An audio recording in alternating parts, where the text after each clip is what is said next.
que todo mundo que estuda, que tem dedicado tempo, enfim, agora começou a gravar, né, Débora? Então, posso até retomar um pouco assim. Então, esse assunto que tem uma atualidade grande, que é o assunto do fascismo, né? Como a Débora colocou muito gentilmente, né? É um tema que eu tenho dedicado os últimos anos a estudar.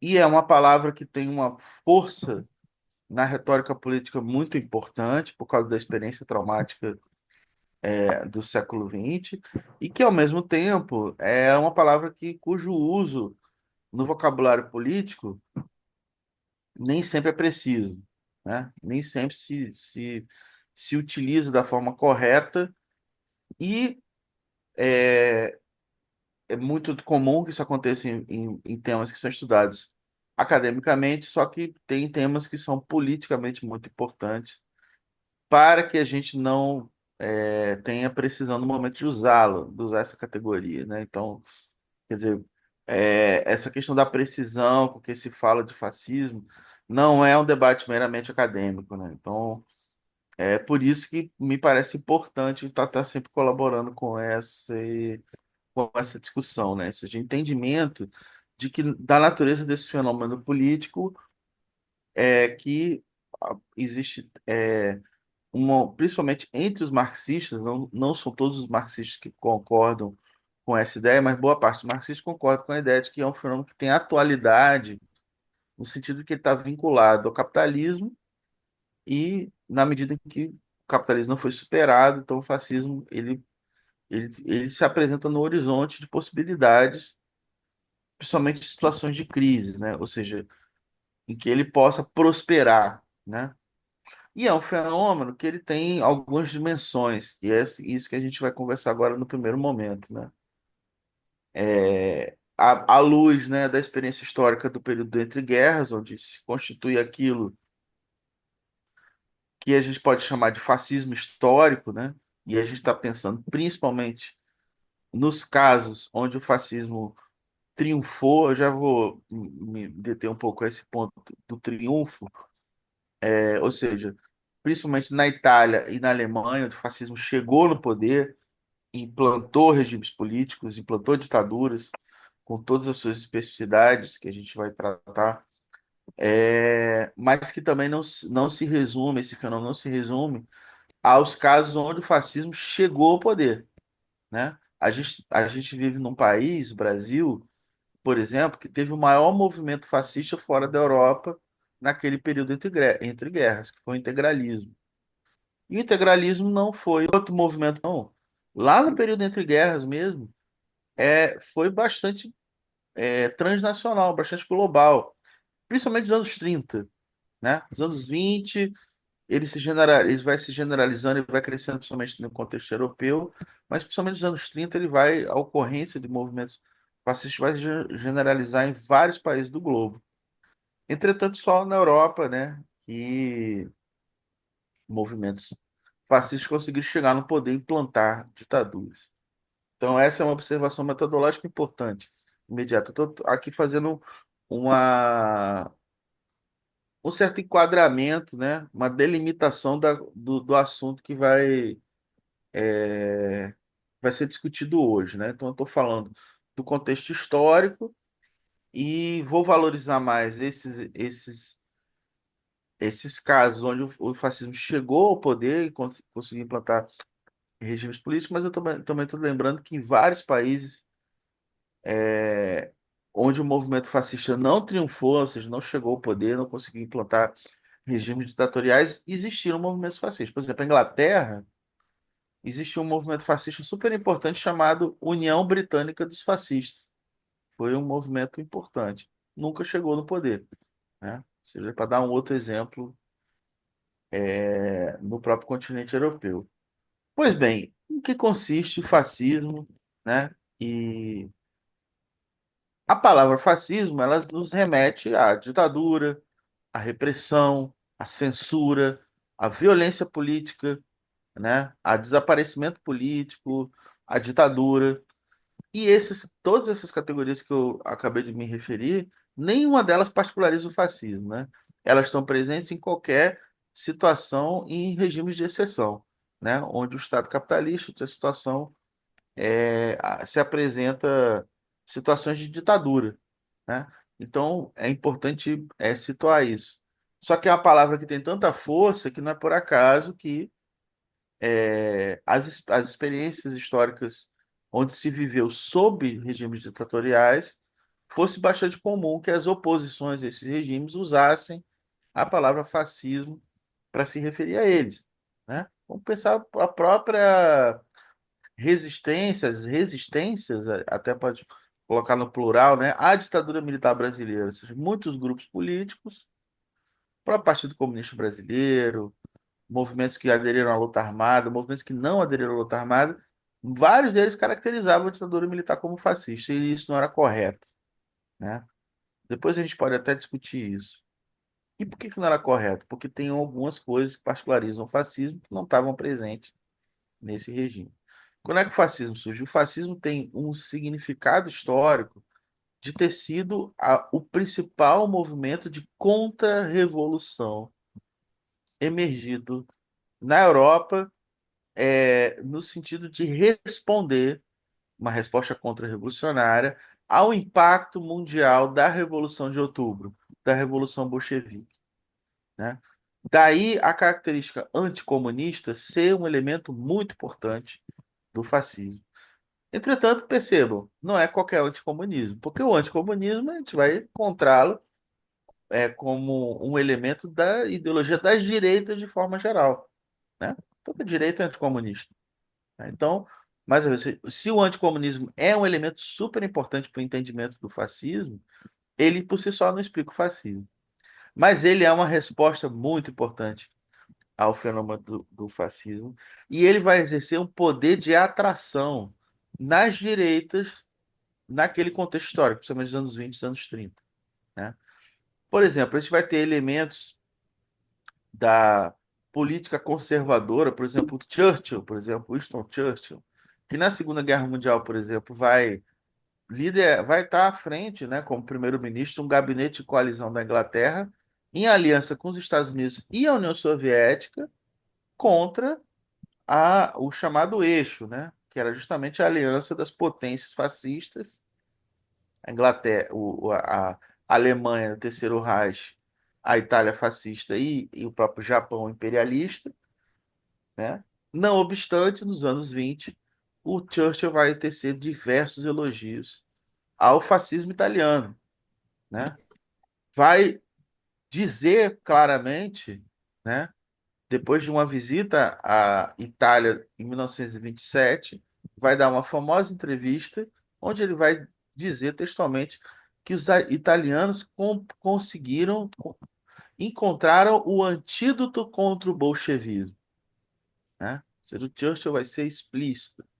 O Churchill foi um político conservador, reacionário nesse sentido, anticomunista, mas propriamente fascista ele não foi, embora ele tenha manifestado simpatia pelo fascismo, como eu acabei de dizer, só para chamar atenção para isso, né?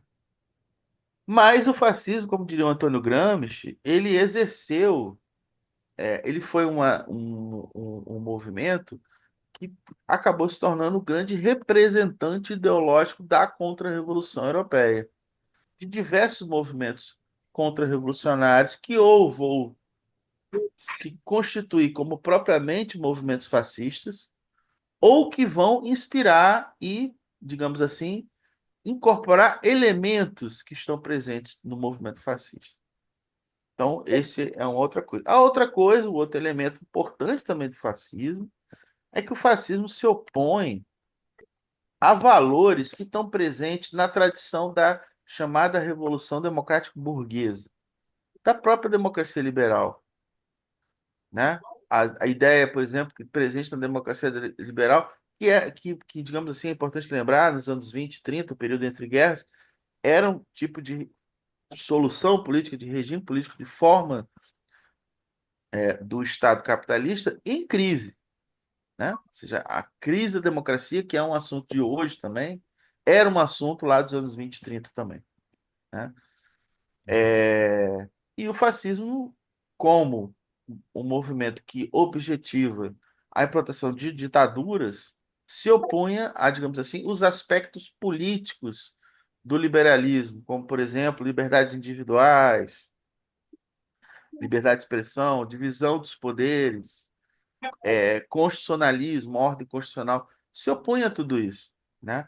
Então, nesse sentido, a gente pode dizer que ideologicamente o fascismo ele se opõe, ele é tanto anti-iluminista, e aí identificando o iluminismo como a matriz ideológica da Revolução Burguesa, como anticomunista também, né? Ou seja, é um fenômeno contra-revolucionário que conseguia combinar a sua oposição, ou seja, uma tradição contra-revolucionária que já existia na Europa, mas que foi atualizada. Ele é uma atualização da contra-revolução. Só que ele apresenta inovações, e essas que são importantes, e essas que caracterizam o fascismo. Um importante analista do fascismo, marxista do período entre guerras, foi o Leon Trotsky. Inclusive, os escritos do Trotsky são principalmente dedicados à ascensão do fascismo na Alemanha. Ele foi um arguto observador da situação política da Alemanha nos inícios dos anos 30, no contexto onde há a emergência do Hitler ao poder e do movimento nazista. E, e, e entre as observações do Trotsky, que são muito importantes digamos assim, serão confirmadas posteriormente pela própria historiografia, pela pesquisa acadêmica sobre o assunto fascismo, de dar conta do fato de que o fascismo é um movimento que mobiliza massas.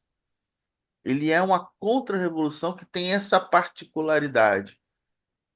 O grande biógrafo do Trotsky, chamado Zach Deutsche, foi um historiador polonês, amigo, inclusive, pessoal do Trotsky, que fez a primeira grande biografia do Trotsky, sintetiza muito bem o conceito do Trotsky sobre o que é o fascismo, quando ele fala que o fascismo é uma contra-revolução de baixo para cima. Quero chamar atenção para esse aspecto, tá, gente?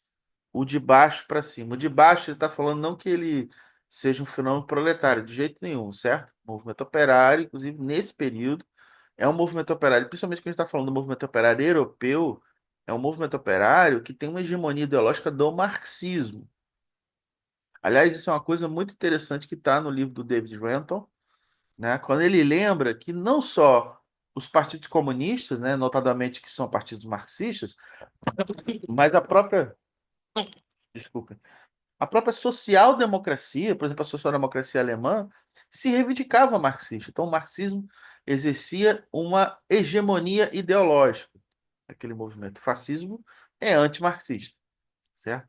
Se opõe ao marxismo, celebra, inclusive, a derrota do marxismo nos países onde ele conseguiu chegar ao poder. Mas o fascismo mobiliza setores subalternos da sociedade, principalmente a pequena burguesia.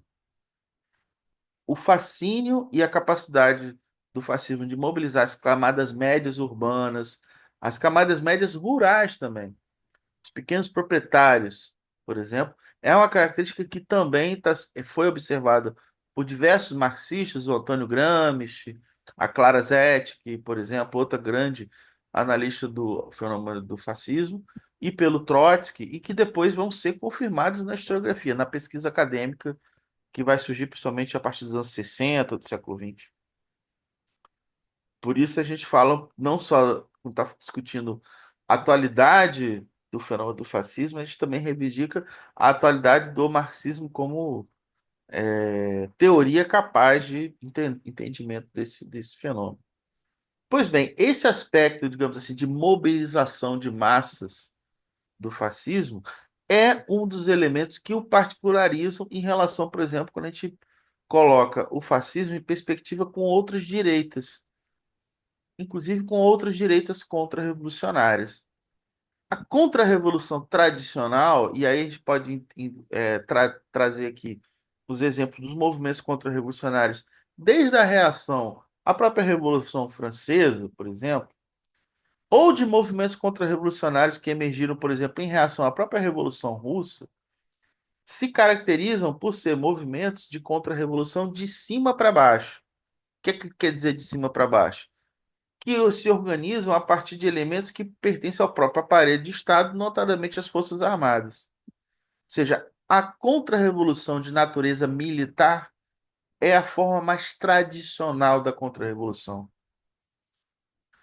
Enquanto que o fascismo, ele não só é um movimento que se organiza de baixo para cima, como é um movimento de baixo para cima armado. Ou seja, aí a gente entra em uma característica fundamental do fascismo, que é o paramilitarismo, que é a existência no fascismo, no fenômeno, nesse fenômeno, que é nesse fenômeno político, a existência de bandos armados, de grupos paramilitares, que operam, né, por fora da própria legalidade burguesa. Isso é fundamental para entender como característica organizativa, digamos assim, do fenômeno do fascismo. Ou seja, uma estratégia de armamento, né, de criação de milícias propriamente dita. E aqui eu quero chamar atenção rigorosamente para a noção de milícia. Por quê? Porque, principalmente, por exemplo, eu estou aqui no Rio de Janeiro. Existe esse fenômeno criminal que começa recentemente, alguns 20 anos no Rio de Janeiro, que são o fenômeno das milícias, mas que está mais próximo do que seria uma máfia, tá, gente? Quando eu estou falando de milícias fascistas, está falando de milícias que pertencem a organizações políticas, que obedecem a uma estratégia de contra-revolução política, que tem como alvo, principalmente, combater e principalmente liquidar, mesmo que fisicamente, pelo terror, pela eliminação física, o movimento operário à esquerda de forma geral, né? Isso é uma característica muito importante do, do fascismo. Então, por exemplo, o fascismo italiano, que dá nome ao fenômeno, né? Quando surge na Itália, ele surge justamente como basicamente uma milícia, né? Quem é o Benito Mussolini, o criador do movimento fascista italiano? É um ex-socialista, né? Havia no Partido Socialista Italiano, que era um partido muito importante, um partido de massas, bastante enraizado na classe operária italiana. Essa figura do Benito Mussolini, que antes da Primeira Guerra Mundial, inclusive tinha posições à esquerda no Partido Socialista. Quando começa a Primeira Guerra Mundial, ele é ganho para posições nacionalistas, defende a entrada da Itália na guerra e por isso ele é expulso do Partido Socialista. Muito importante lembrar dessa questão da trajetória do Mussolini, ou seja, é só 4 anos depois da sua expulsão do Partido Socialista que ele vai criar o movimento fascista. Né? Por que eu estou falando isso? Porque é claro que a gente se enfrenta teoricamente também com grupos de direita, não só da extrema direita, mas de direita em geral, que gostam de fazer confusões. Falar, mas o Mussolini foi socialista. Sim, foi, mas foi expulso do Partido Socialista justamente por romper com um pressuposto teórico muito importante do movimento operário, do marxismo, que é o pressuposto do internacionalismo, que a ideia de classe operária não tem pátria, né? E que a defesa da unidade mundial da classe trabalhadora, né?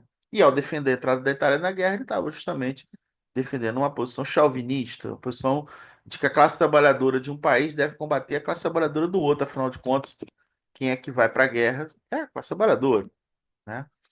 No caso da Itália, principalmente a população do campo, né? Camponeses, trabalhadores rurais, etc. É a massa do povão que vai morrer na guerra. Pois bem, a Itália é um país que participa de uma coalizão que vai vencer a Primeira Guerra Mundial. Entretanto, como a Itália era um país subalterno no conjunto dos países imperialistas, a Itália não vai ter nenhum ganho com a Primeira Guerra Mundial, né? Ou seja, todas as reivindicações que justificaram o discurso de entrada da Itália na guerra vão ser frustradas. E essa frustração vai ser aproveitada politicamente, tanto a esquerda como a direita. Então, por exemplo, o Partido Socialista vai crescer, que também se opõe à guerra, e não por acaso expulsou o próprio Mussolini, vai explorar politicamente essa frustração. em relação à guerra. Inclusive, nas eleições de 1919, vai se tornar o maior partido da Assembleia Nacional Italiana, né? Era o maior partido no sentido, tinha por volta de 30% do eleitorado, né? Então não conseguia sozinho formar um governo e a direita toda se junta e forma um governo lá em 1919. O movimento fascista surge justamente em 1919, tentando explorar a partir de um viés à direita, nacionalista, essa frustração também com a própria guerra, né? Havia uma figura. Um detalhe, não vou entrar muito em detalhes, que não dá tempo na nossa conversa aqui, mas havia uma figura que inspirou o movimento fascista, que era um poeta chamado Gabriele D'Annunzio, que ele tem um poema chamado A Vitória Mutilada, para falar dessa frustração da Itália ter participado da guerra e não ter conquistado nada, né, em relação a isso. Pois bem, nessa frustração, o que é que os fascistas faziam? Eles acusavam o sistema político e a esquerda, particularmente, de serem sabotadores, de serem responsáveis pelo fato da Itália não ter conseguido nada com a guerra, etc, etc, né? Aliás, quando o movimento fascista é fundado, ele é fundado no dia 20, eu acabo decorando as datas, né? 23 de março de 1919, na sede da Associação Industrial de Milão, né? Ou seja, não nasce propriamente como um movimento da burguesia italiana, mas, digamos assim, a burguesia italiana criou várias facilidades para a emergência desse movimento, né? Então, ele é fundado em março de 19 na Aliança Industrial de Milão. Milão está no norte da Itália, a região mais industrializada, num contexto que é justamente o contexto que ficou conhecido na história da Itália como Biênio Vermelho, onde o impacto da Revolução Russa tinha contagiado o movimento operário italiano, e entre 1919 e 1920 ocorre um fenômeno de ocupações de fábrica no norte da Itália, de movimentos de reivindicação de reforma agrária e mesmo de coletivização da propriedade da terra no sul da Itália, principalmente, ou seja, uma situação revolucionária que a Itália viveu ali em 1919. Imagina, em 1919 tem um Partido Socialista crescendo, que é um partido reformista, crescendo eleitoralmente, uma ativação da luta de classes, mas esse movimento é um movimento derrotado. Em certo sentido, também responsabilidade pela própria direção reformista do Partido Socialista. Pois bem, há esse biênio vermelho, esses 2 anos de intensa luta de classes, vão se seguir 2 anos de movimento contra-revolucionário, que é justamente o avanço do fascismo. Como a indumentária do movimento fascista italiano era o uso de uma roupa militar preta, né? Os fascistas ficaram conhecidos como os camisas negras, né? E esses 2 anos, que vão ser justamente os 2 anos que culminam na ascensão de Mussolini ao poder, em outubro de 1922. Vão ficar conhecidos também como o Biênio Negro. Negro aí em referência à indumentária, à roupa dos fascistas, ok? É, gente, para vocês terem ideia, o saldo desses 2 anos, entre 1921 e 1922, até a ascensão do Mussolini, é de 10 mil mortos, segundo a historiografia, ou seja, um número, ou seja, a imensa maioria de antifascistas. Portanto, a imensa maioria de socialistas, comunistas, anarquistas, né, e mesmo democratas liberais que se opunham à violência fascista, né? Ou seja, uma ascensão forte desse movimento miliciano. A participação eleitoral dos fascistas italianos era pífia. É só em 1921 que eles vão se formalizar como um partido político, né? E eles participam da grande chapa da direita das eleições de 1921 e elegem poucos parlamentares, tem uma pequena bancada, né? E mesmo com essa pequena bancada, em outubro de 1922, as elites políticas italianas concedem e aceitam e dão o poder a Mussolini, principalmente a monarquia italiana. E qual era a justificativa? Porque os fascistas estavam sendo eficientes na destruição da esquerda. Ou seja, não era porque era o partido mais votado, né? Mas porque estavam sendo eficientes na destruição da esquerda. E eu quero dar só um exemplo aqui. O início dessa onda de violência fascista, que dura 2 anos, que dura 2 anos não, porque, quer dizer, 2 anos até a sessão do Mussolini, mas que continua depois que Mussolini se torna primeiro-ministro, né? Acontece em Bolonha, no final de 1920, ainda, quando os socialistas ganham a prefeitura de Bolonha, uma importante cidade italiana. E os socialistas não conseguem ocupar a prefeitura de Bolonha. Por quê? Porque segue um ataque violento de uma milícia fascista, né, os chamados esquadrões fascistas, e assassinam diversos militantes políticos e impedem que os socialistas ocupassem a prefeitura que eles tinham vencido eleitoralmente, né? Só para a gente ter uma ideia. Portanto, a violência fascista, essa é uma observação muito importante do Antônio Gramsci. Na época, o Antônio Gramsci vai ser o primeiro comunista italiano a perceber que aquele movimento fascista ele podia triunfar, inclusive implantar uma ditadura. A violência fascista, aquele movimento violento, ele assustava, ele provocou reações, etc., no movimento operário, mas muita gente não levava muito a sério a capacidade daquele movimento triunfar. O primeiro a levar a sério foi o Gramsci. E ele observava, está publicado nos seus artigos, né, de jornal daquela época, que aquela violência fascista só podia ser perpetrada porque havia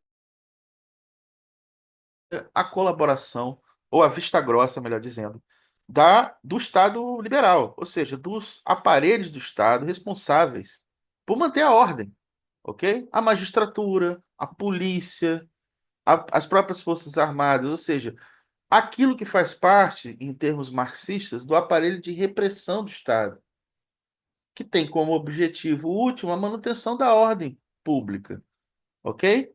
E que sempre são ativados para reprimir o movimento operário, para reprimir a esquerda, para reprimir movimentos que estão à esquerda. E são absolutamente coniventes com essa violência fascista, que do ponto de vista formal é um movimento ilegal, ok? Porque se vale, ou seja, o paramilitar. Por que chama paramilitar?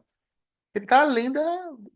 Não é militar, porque, ou seja, as Forças Armadas fazem parte da ordem do Estado capitalista, né?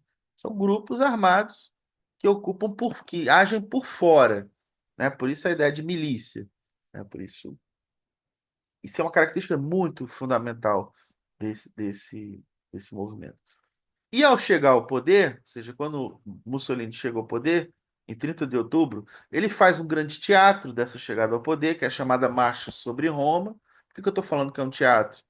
Porque ele queria simular uma revolução fascista, como se fosse uma tomada do poder, qual tinha acontecido na Rússia em 17, quando os bolcheviques tomam o Palácio de Inverno. O Palácio de Inverno que era um símbolo do poder czarista, um momento chave da Revolução Socialista. E na Rússia tinha sido a tomada do Palácio de Inverno, Palácio dos Czares, ok? Então Mussolini tenta simular uma tomada do poder que é a tal da Marcha sobre Roma. A Marcha sobre Roma ela recebeu apoio governamental, percebe? Ou seja, ela só triunfou, ela só se estabeleceu, os fascistas só chegaram a Roma porque simplesmente as forças armadas oficiais, as forças de repressão, a polícia, a magistratura, deixaram os fascistas chegar, né, na capital da Itália e o rei Vittorio Emanuele nomeia Mussolini primeiro-ministro, ok? Acontece que, no caso do fascismo italiano, entre demoram anos para que esse gabinete parlamentarista fascista se torne uma ditadura, certo? Isso demora alguns anos. É só em 1926 que a gente pode dizer, entre 26 e 27, que existe a implantação propriamente de uma ditadura fascista na Itália, né? Então tem todo um caminho de chegada ao poder e depois de fechamento do regime. E esse movimento de fechamento ao regime é também marcado por muita violência. Então, por exemplo, em 1924, ocorrem as primeiras eleições onde os fascistas de fato vencem as eleições, fascistas italianos. Mas por que que eles vencem as eleições? Porque são eleições marcadas por uma onda brutal de violência. Então, por exemplo, uma cena que marcou essas eleições de 24, muito comum, em todas as sessões eleitorais, as primeiras pessoas que entravam para votar, o voto era universal masculino, as mulheres não tinham direito ao voto nesse período. O voto feminino só vai ser conquistado depois da Segunda Guerra Mundial. Pois bem, os primeiros homens que entravam para votar, independente de que eles votassem, podia até ter votado no Partido Fascista, ao saírem da sessão eleitoral, eles eram espancados por milícias fascistas, que estavam ali dando recado. Ou seja, se entrar lá dentro e não votar na gente, vai ser espancado, né? Então isso se repetiu, essa onda de violência se repetiu em toda a Itália em 1924. Depois, então, é só aí que eles vão ter uma votação acima de 50%, né? Pois bem, essa violência fascista, não obstante, não impediu que uma pequena bancada de oposição, uma bancada de oposição fosse também eleita, né? Inclusive os comunistas vão eleger o próprio Antônio Gramsci vai ser eleito deputado na Assembleia Nacional, nesse contexto. Um deputado socialista, muito moderado, inclusive, chamado Giacomo Matteotti, vai fazer um primeiro discurso depois dessa eleição, que ocorre em abril de 24, e vai denunciar essa onda de violência, né? Vai fazer um discurso na tribuna, um parlamentar, né? Fazendo um parlamentar extremamente moderado, da ala mais moderada do Partido Socialista. Vai fazer uma denúncia dessa violência fascista. Quando, quando acaba a sessão que ele fez o pronunciamento, ele é sequestrado, ele é assassinado e o seu corpo é encontrado 4 semanas depois. E era evidente que tinha sido uma ação dos fascistas. Aquela crise, isso provoca uma crise, e muita gente acreditava, inclusive os comunistas, o próprio Gramsci, que o fascismo ali vai ser, o rei vai demitir o gabinete fascista, né? Não vai permitir a continuidade desse gabinete que estava envolvido diretamente com a onda de crimes, inclusive assassinato de um deputado, né? E essa crise dura, a oposição abandona o parlamento, e fica esperando o rei tomar uma medida e derrubar e depor, né, e derrubar o Mussolini. Isso não só não acontece, como depois que a crise esfria, o Mussolini, em 1925, ele assume a responsabilidade pela onda de violências que a Itália vivia desde o início da década e baixa uma série de decretos que vão fechar o regime. Ou seja, a partir de 1925, mas isso vai se intensificar principalmente em 26, quando ele proíbe todos os outros partidos políticos, são todos proibidos, e a Itália se torna um regime de partido único, né? Inclusive, vai proibir até a maçonaria, para vocês terem ideia. Ou seja, vai proibir qualquer forma de organização política que estivesse por fora do fascismo. Porque essa é outra característica de uma ditadura fascista. É uma ditadura totalitária. Ela pretende controlar, ou seja, não é que ela implanta, o horizonte dela é uma visão totalitária. Pretende controlar todos os aspectos da vida das pessoas. Não pode dizer cidadão, porque não considera que as pessoas são cidadãos, né? As pessoas não deixam de ter os direitos. Mas é um regime que vai buscar controlar, inclusive criando instituições que vão controlar desde o nascimento até a morte, das pessoas, enfim. É, é, vai exercer esse poderio. Uma característica interessante tem a ver com as opções políticas da burguesia em relação a esse regime político. Ou seja, a burguesia italiana vai aceitar que seu próprio partido tradicional, que era o Partido Liberal, seja fechado, né? Ou seja, vai, digamos assim, aceitar essa dominação do próprio Mussolini em relação ao próprio partido fascista, né? É por isso que em 27 há uma. E aí a prisão das oposições, de todas as oposições, né? O próprio Gramsci é preso, e muitos outros dirigentes comunistas, liberais, inclusive outras figuras vão ser presas, né? E vai se consolidar esse regime de partido único, que depois vai estabelecer boas relações com a Igreja Católica, né? Inclusive com um tratado em 1929 que vai criar o próprio Estado do Vaticano. Essa ficção jurídica que existe até hoje, que é o Vaticano, né? Como se fosse um Estado do ponto de vista do direito internacional. Isso é criado em 29 a partir de um tratado. Depois, se vocês quiserem, pode conversar sobre detalhes em relação a isso. E é simplesmente uma instituição importante porque tinha uma penetração de massas na sociedade italiana, que é a igreja, né? Então vai conseguir esse grande acordo. Na prática, no funcionamento dessa ditadura fascista, ela não consegue controlar completamente, por exemplo, nem as Forças Armadas, existem autonomias, né, no funcionamento do regime fascista. Mas o objetivo era fascistizar tudo, ok? O objetivo era totalitário e era controlar tudo, mas essas coisas mais ou menos acontecem. Onde o fascismo vai atingir uma penetração mais radical vai ser no caso alemão, né? Com o nazismo, né, que é o fascismo alemão, né? Ou seja, que é a forma mais radical do fascismo. Radical e que se beneficia com o que tinha acontecido na Itália, né? Ou seja, eu me referi, falei para vocês que o Mussolini demora anos para fechar o regime, né? Se utiliza de manobras políticas, da violência política, inclusive, né? Para ir fechando o regime. O Hitler chega ao poder em janeiro de 1933. Em junho de 1933, a Alemanha já é um regime ditatorial de partido único. Então, em meses, né, o que demoraram anos para o Mussolini cumprir, Hitler faz em meses, né? E já implanta um regime. Então, é uma velocidade maior, né? A violência também marca a ascensão dos fascistas alemães, só que eles têm o primeiro revés, né? Ou seja, empolgados com a vitória de Mussolini em 1923. Hitler tenta liderar um golpe de Estado em 23, né? Que é o famoso golpe de cervejaria em Munique. Eles almejavam conquistar o estado da Baviera, né, no sul da Alemanha e depois conquistar Berlim. Eles estão derrotados já em Munique, né?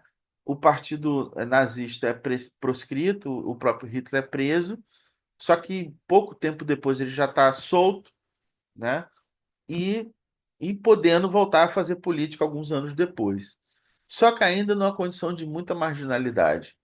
É só depois que tem um impacto da crise mundial do capitalismo, principalmente a partir de 1929, o impacto da crise de 29 que vai levar a uma situação dramática na Alemanha, com um desemprego recorde, né? Estou falando de qualquer coisa da ordem de 40% da força de trabalho da população economicamente ativa e desempregada. Para vocês terem uma ideia, comparativamente na crise de 29, nos Estados Unidos da América, que foi o epicentro da crise, as taxas de desemprego chegaram em 32, que foi o auge da crise, a 27%. Foi o auge do desemprego e foi uma situação calamitosa, né? Taxas de desemprego semelhantes se observam em vários outros países capitalistas na época. Mas na Alemanha a coisa chegou a mais de 40%, né? Então, uma situação de desespero social, de muita angústia e também os erros da direção da Internacional Comunista e da Internacional Socialista, que tinham na Alemanha seus principais partidos, né? Ou seja, o Partido Comunista e o Partido Social Democrata, né? Que simplesmente se recusavam a fazer qualquer plano de ação conjunta contra a ascensão do fascismo na Alemanha, e isso certamente facilitou o trabalho de Hitler, né? Até que ele consegue se aproveitar. Então, a partir do impacto da crise de 29, a situação dramática que vai ver a Alemanha, o Partido Nazista começa a ter um progresso, inclusive um progresso eleitoral. Então, isso é uma diferença interessante.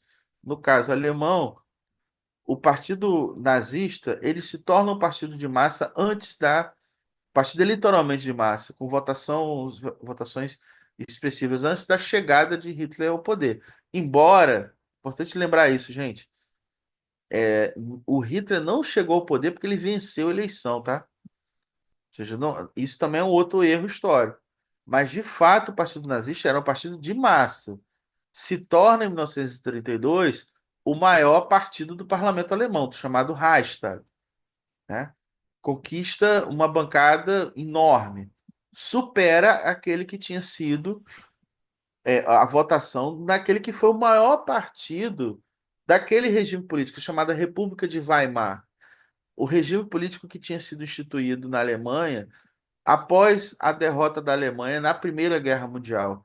A Alemanha, até a Primeira Guerra Mundial, era uma monarquia, era um sistema monarca, a monarquia cai, é proclamada república, inclusive tem uma tentativa de revolução socialista ali, que é quando a Rosa Luxemburgo é assassinada, em 1919, e o que acaba vigindo mesmo na Alemanha é uma república parlamentar, né, com um projeto até de estado de bem-estar social que não consegue ser implementado, inclusive por causa da crise econômica, por causa disso. Durante todo esse período, o partido mais bem votado ao longo desse regime chamado República de Weimar era a social-democracia, né? Em alguns momentos chegou a governar, os primeiros governos da República de Weimar são governos da social-democracia, depois a social-democracia deixa de conseguir ganhar ao ponto de indicar o primeiro-ministro, mas continua tendo um papel político muito importante. Governa, por exemplo, a Prússia, é um dos estados mais importantes da Alemanha. Governa a Prússia até 1932, quando ocorre um golpe de Estado e é derrubado o governo social-democrata que era legítimo, né, que governava a própria Prússia. Pois bem, o que eu estou chamando a atenção é que houve erros. Isso é o grande objeto, essa é a grande contribuição, inclusive na época, que o Trotsky teve na crítica a esses erros é, da esquerda de forma geral, das duas grandes organizações do movimento operário mundial, ou seja, o Partido Comunista Alemão era o maior partido comunista do mundo, tirando da União Soviética. O Partido Social Democrata Alemão era o maior partido social-democrata do mundo. Ou seja, as duas mais importantes organizações do movimento operário mundial. Elas são liquidadas com a vitória do nazismo, né? No primeiro momento, os comunistas, depois a social-democracia. Então foi um desastre, né? Ou seja, essa incapacidade de entender o perigo do fascismo, né? Essas análises estão muito bem discutidas nesse texto do Trotsky. Eu vou mencionar agora os debates, para terminar primeira parte aqui da nossa conversa e abrir para escutar vocês, tá? Bom, o motivo, né, na nossa conversa aqui hoje, e tal, é também o livro do David Renton, né? O David Renton, que é um livro que a editora Usina publicou e é super importante. Ele é um historiador, um especialista muito importante marxista do fenômeno do fascismo. Esse livro é super importante. Ele tem muitos trabalhos sobre antifascismo também, sobre movimentos antifascistas. E ele dedica especial atenção para esse contexto dramático da Alemanha, né? Ele dialoga bastante com essas fontes, que são os textos que o Trotsky escreveu na época, né? E ele me faz uma classificação que me parece muito competente entre as posições que existiam na esquerda na época dos anos 20 e dos anos 30 diante do fenômeno do fascismo, né? Ele observa a existência, por exemplo, de posições que ele denomina esquerdistas, e a esquerdismo aqui, no sentido crítico, negativo, como aparece no livro que também a Usina publicou, que é o esquerdismo, doença infantil do comunismo, né? Então, esquerdismo aí é uma categoria crítica, né? Ou seja, é um desvio de análise mais à esquerda, né? E isso tem consequências já. E um grande exemplo é como esses que são considerados esquerdistas analisavam o fenômeno do fascismo. Então, por exemplo, na Itália existia o primeiro dirigente do Partido Comunista era um cara chamado Amadeu Bordiga. E o Amadeu Bordiga, por exemplo, em 1922, que é o último congresso da Internacional Comunista que o Lenin chega a participar, o Lenin pede para o Amadeu Bordiga no Congresso para ele fazer uma exposição sobre a ascensão dos fascistas lá na Itália, né? Tinha acabado de acontecer, né? E a Internacional Comunista não tinha nenhuma análise, não tinha nenhum acúmulo sobre aquele assunto. E pede para o Bordiga falar. E o Bordiga simplesmente disse, né, na fala dele, que não tinha diferença nenhuma entre a democracia liberal burguesa e o fascismo, para vocês verem, certo? É por isso que entra nessa categoria do esquerdismo, ok, gente? Ou seja, é a incapacidade de ver a distinção entre o fascismo e outras direitas, né? Isso vai se desdobrar na teoria que vai ser também esquerdista, que vai predominar na Internacional Comunista até 1935, que era justamente a teoria segundo a qual não havia diferença entre o fascismo e a social-democracia. Aquilo que se chama de stalinismo chegou a formular a ideia de que a social-democracia seria um social-fascismo, ou uma ala esquerda do fascismo. Ou seja, uma visão que é ultra-sectária e que certamente era a visão que informava as análises da direção do Partido Comunista Alemão e que impediram qualquer tipo de aliança, né, com a social-democracia, que era mais tradicional partido do movimento operário alemão, né? Ou seja, é um desdobramento. Então, existia, e isso teve consequências trágicas, esse enquadramento, digamos assim, mais esquerdista na esquerda de forma geral da análise dos marxistas em particular, da análise sobre o que era o fascismo. Havia também, como David Renton coloca também, um desvio à direita, qual seja, reconhecia um aspecto importante do fascismo, que era o fato de que o fascismo era um movimento de massas, né, que tinha bases de massa, que mobilizava massas, mas buscava desvincular o fascismo do capitalismo, ok?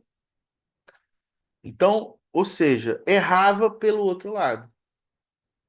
Não entendia que o fascismo poderia cumprir uma função que acabou cumprindo nos países onde ele triunfou, de restaurar as condições para a acumulação capitalista, diante da crise do capitalismo.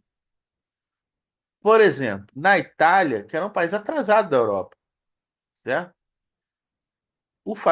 A ditadura de Mussolini implanta o sistema fordista na Itália. Ou seja, é eficiente na atualização do capitalismo italiano. E por isso é apoiado pela burguesia industrial italiana, né? Por exemplo, não dá para entender o fascismo desvinculando ele do capitalismo, né? Então, essa é uma análise, ou seja, mesmo os grupos esquerdistas reconheciam essa relação do fascismo com o capitalismo. Só que, a partir de uma visão esquerdista, acabavam não vendo distinção entre o fascismo e outras direitas, e mesmo entre o fascismo e a social-democracia. E havia esse desvio também à direita, essas análises mais à direita, que até reconheciam elementos importantes presentes do fascismo, como seu caráter de massa, mas buscava desvinculá-lo do capitalismo. Entre essas duas posições havia aquela que o David Renton chama, com muita propriedade, de visão dialética do fascismo, que, digamos assim, é a análise mais justa. E é onde ele encontra uma série de autores, como a Clara Zetkin, por exemplo. Alguns anos atrás, a Usina, junto com a Autonomia Literária, duas editoras de esquerda, publicaram um documento muito importante desse debate, são os escritos da revolucionária comunista alemã Clara Zetkin, sobre o fascismo, chama Como Combater o Fascismo. Que justamente a origem desse documento é porque o Lenin pediu, diante daquela maluquice lá que o Borges apresentou, ele pediu para Clara Zetkin fazer um relatório e apresentar um documento sobre esse fenômeno do fascismo. E é muito rico esse documento da Clara Zetkin. Em muitos sentidos, ela está falando coisas que depois o Trotsky vai retomar para criticar a linha esquerdista da Internacional Comunista lá nos anos 30, por exemplo, né? Então, a Clara Zetkin e o Trotsky estão presentes, são autores disso que ele chama de análise dialética do fascismo. Antônio Gramsci também, né? Ou seja, o cara que teve, entre os italianos, o que teve a melhor compreensão ali do fenômeno do fascismo. Depois da vitória de Hitler, outros autores vão também vão apresentar também visões sofisticadas sobre o fenômeno do fascismo. Então, outro italiano, que é o Palmiro Togliatti, vai ter um texto muito importante, está publicado no Brasil já há muitos anos já, uma edição dos anos 70, né? Foi um curso, né? Lições sobre fascismo. Foi um curso que o Togliatti deu da Internacional Comunista. Muito interessante também. E a gente pode também ver essa visão dialética da especificidade do fascismo ali presente nesse texto. Outra figura muito importante dessa análise dialética é o Walter Benjamin. Walter Benjamin, que foi um filósofo super importante, marxista, que foi um interlocutor importante da chamada Escola de Frankfurt, né? E que teve também uma série de análises muito interessantes sobre o fascismo naquela época. Inclusive, uma crítica muito dura que o Benjamin direciona à social-democracia. A social-democracia tinha uma visão evolucionista da história. E isso também está presente lá no stalinismo, em certo sentido. Qual é aquela ideia? A ideia é o seguinte, ó, vai ter uma hora que o capitalismo vai emperrar e vai vir o socialismo, quase como um automatismo. E, portanto, existiam muitas falas que assim, a história está do nosso lado, quase como se a história fosse uma pessoa, né? E que ela tivesse um sentido pré-determinado e que a história está caminhando inevitavelmente em direção ao socialismo. Então, por exemplo, na social-democracia, isso ensejou tanto a crítica à União Soviética, uma crítica de direita à União Soviética, como a ideia de que não, quem vai triunfar no final vai ser o socialismo, né? No caso do stalinismo, havia uma visão parecida. Era quase que a ideia seguinte, ó, não, a vitória do fascismo na Alemanha vai ser só o aviso fúnebre do fim do capitalismo. Logo depois vem o socialismo. A gente ganha depois, percebe? Ou seja, tanto um desvio, tanto a direita como a esquerda combinavam nessa visão. O Benjamin vai ser extremamente crítico a isso, né? E é importante lembrar, ou seja, crítico no momento em que essa visão evolucionista estava informando, né, a direção dessas grandes organizações do movimento operário. Então ele participa também disso que se chama de análise dialética. A gente pode falar também de outros autores super importantes nessa época que elaboraram visões mais sofisticadas, que entenderam tanto o perigo, né, que representava o fascismo, a novidade histórica que representava o fascismo, né, como defendiam a necessidade de uma unidade da classe trabalhadora, e nesse sentido a unidade das organizações que representavam a classe trabalhadora, porque a classe trabalhadora é diversa, então ela tem várias representações, várias organizações. A necessidade de unidade para se enfrentar o inimigo dessa natureza, ok? É, essas visões, né? Essas três visões, a visão esquerdista, a visão mais à direita e a visão dialética, tipo assim, isso vai continuar a estar presente no campo marxista mesmo depois da Segunda Guerra Mundial, né? Por exemplo, as visões esquerdistas, elas apareceram em muitos momentos entre aqueles que achavam que, enfim, que qualquer ditadura é fascismo, ou que o capitalismo está em decadência e caminha para o fascismo, né? É, enfim, é um papo também para um outro momento. Isso também está bem discutido no livro do David Wenton, discute um pouco, né, o que aparece depois, e ele também vai produzir, vai fazer considerações críticas em relação à própria historiografia acadêmica, né? Alguns problemas que existem na historiografia acadêmica, esse é um outro ponto bastante rico do livro, mas o mais importante do livro do David Wenton é a capacidade que ele teve de não só de recuperar a análise dos marxistas sobre o fenômeno do fascismo, como organizar elas, né? No sentido que você lendo o livro, você entende muito bem, ou seja, que o marxismo não é uma coisa só, que existem aqueles mais dialéticos, aqueles autores mais dialéticos, que são capazes de perceber as sutilezas, né?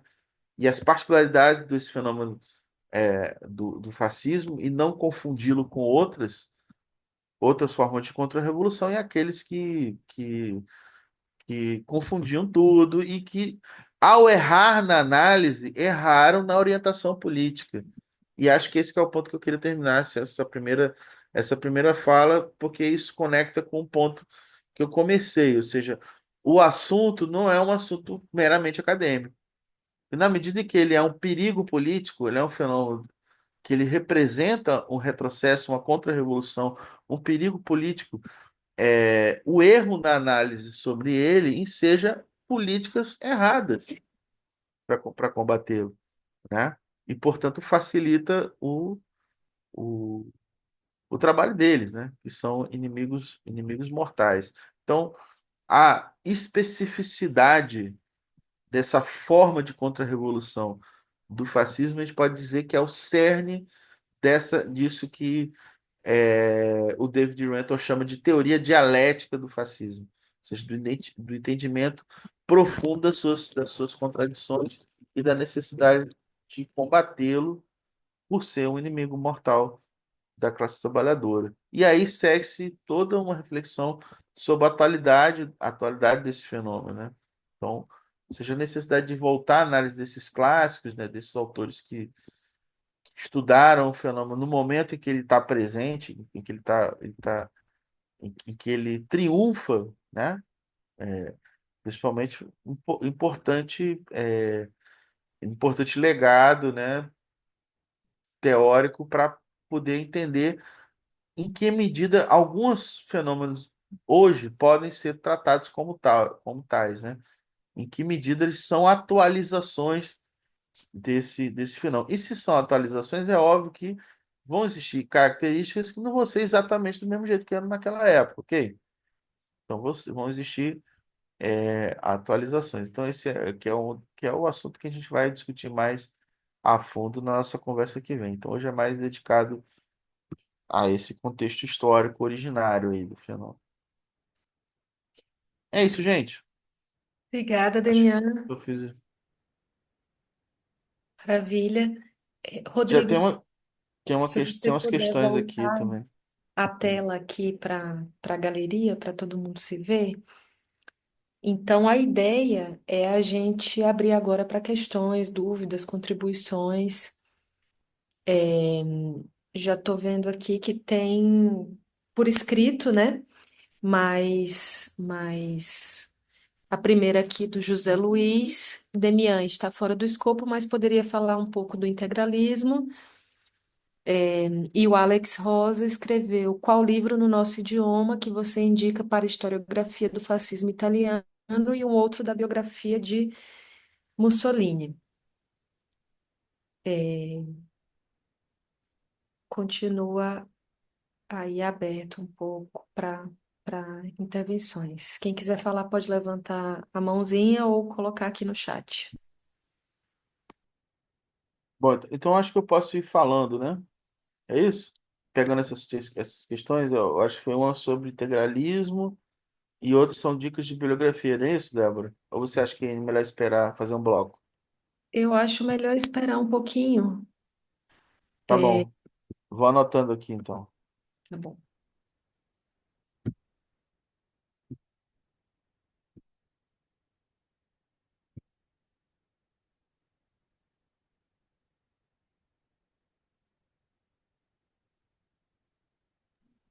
Júlio pediu a palavra aí. Opa, Posso verdade. falar posso Pode falar de uma falar. vez? Pode Boa sim. noite. Estão me ouvindo? Não sei se estou com a tela ligada aqui, mas tá bom. Primeiro, saudar a iniciativa desse coletivo, né, nesse momento importante de fazer esse debate. O desconto na publicação, né, temos que considerar todos esses elementos de acesso. Eu queria que o Demian aprofundasse um pouquinho, se possível, não sei se nesse momento ou no outro, a questão da participação da esquerda, da social-democracia, o Ebert, né? Aquele movimento em que ela deixa de avançar, né? Uma possibilidade, não sei se efetiva, real, né?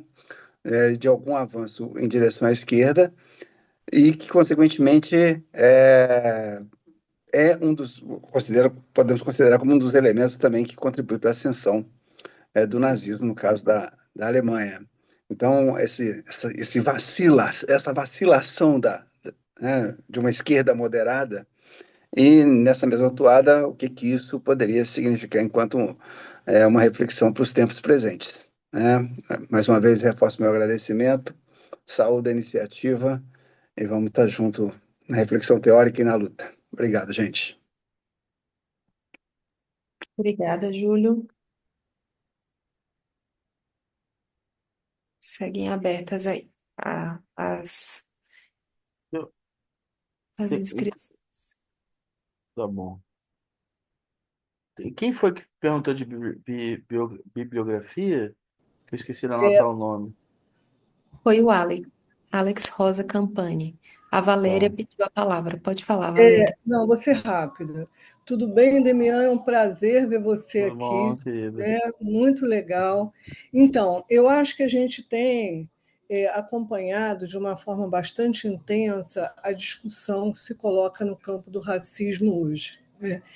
E uma das características, né, que a gente tem no campo do fascismo é exatamente essa questão racista. E eu observo, e eu gostaria que, se possível, você comentasse isso, que a forma como, linhas mais gerais, né, isso vem sendo trazido no campo acadêmico, vem desconsiderando a discussão de classe e, por conseguinte, o vínculo disso com a questão do fascismo. Isso é uma coisa que vem me incomodando muito, né?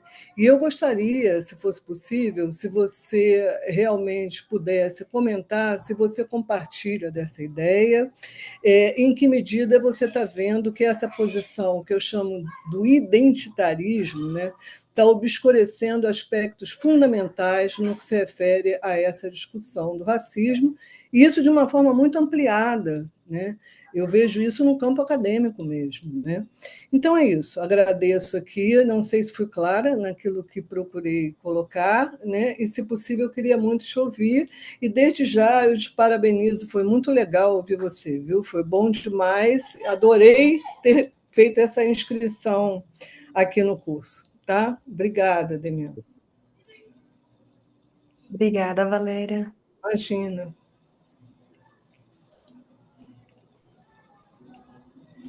É, acho que pode, né? A gente pode fazer agora, né? Tem um bloquinho, né? E aí a galera vai sendo estimulada a formular. Que acha, Débora? Posso, Pode ser. Tem Ana Paula né? aqui no chat, já aproveita aqui, ó. Ah, Demian, ótimo. gostaria de ouvir um pouco sobre o bolchevismo cultural enquanto instrumento utilizado para a manutenção desse fascismo nas Ah, massas, tá. Ótimo. assim como ocorre atualmente com o marxismo cultural, essa releitura do Perfeito. bolchevismo cultural. Tá ótimo. Quanto tempo para eu te avisar para ver se dá mais uma rodada depois?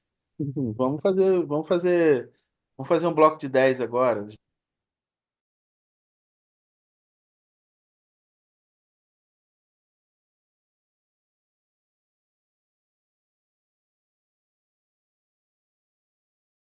ótimo ter uma questão inicial sobre integralismo. Eu esqueci quem foi que fez, porque ajuda em várias coisas aqui que a gente vai conversar. É, por quê? Porque o integralismo ele tem algumas particularidades em relação ao fascismo europeu, né? Por exemplo, o integralismo é um meio que um saco de gato. Então tinha, por exemplo, tem três figuras essenciais do integralismo brasileiro, os três, vamos dizer, teóricos do fascismo brasileiro. Um é o Plínio Salgado, né? Outro era o Miguel Reale, que era chamado chefe de doutrina do fascismo, e o Gustavo Barroso, que era chamado o chefe de milícia, mas que também era um intelectual. E o Gustavo Barroso era um antissemita doentio. Inclusive, ele é um cara que traduz para o Brasil os livros antissemitas que fazem a cabeça dos nazistas, tipo os Protocolos dos Sábios de Sião, que é um texto, uma loucura de uma conspiração judaica mundial, etc. É uma falsificação produzida pelo serviço secreto czarista, né? Que aí virou parte dessa literatura, principalmente dos nazistas, né? Que o antissemitismo é uma das características, né, importantes do nazismo. Ele não está presente no fascismo italiano, por exemplo. Inclusive, uma parte dos judeus italianos aderiram ao fascismo na Itália, né? É só depois, com a aliança do Mussolini com Hitler, que vão ter problema. Aí o Mussolini vai incorporar medidas antissemitas dentro da Itália e vai criar um problema com os judeus. Os judeus é uma minoria muito ínfima na Itália, né? Então, isso é uma particularidade interessante. Então, você tem essa figura antissemita no integralismo brasileiro, ao mesmo tempo aí isso vincula, vou fazer esse pulo, com a questão que a Valéria colocou aí. Muito obrigado, Valéria, por questão aqui. Ótimo estar te vendo aqui. A gente se conhece pessoalmente, por isso que há toda a simpatia aqui dela comigo, né? Não, aliás, eu te Uma querida. conheço desde muito menino, né? Eu Então, sei. muito legal ver onde você chegou. A gente fica muito Valeu. feliz com isso, tá? Obrigada aí. Valeu, querido. Então, o racismo é um elemento importante nos fascismos. Só que ele não tem, digamos assim, nem sempre a mesma forma de ser, certo? Então, por exemplo, o racismo no fascismo alemão, ele é muito mais escancarado, né? Ele tem o elemento do antissemitismo de forma muito marcada, mas, por exemplo, o racismo que está presente no integralismo, ele é muito parecido, por exemplo, com a ideia de negar que o Brasil é um país racista. E, portanto, ele é muito próximo da visão que depois vai ser consagrada pelo Gilberto Freire. Gente, pelo amor de Deus, Gilberto Freire não foi integralista, tá? Eu estou fazendo aqui, eu estou mostrando que existe uma identificação, certo? Ou seja, grosso modo aqui falando para vocês, qual é a noção de Gilberto Freire? É aquela ideia da democracia racial, né? Ou seja, o Gilberto Freire é diferente daqueles autores brasileiros que defendiam que o Brasil tinha que ser embranquecido para poder virar uma civilização, ok?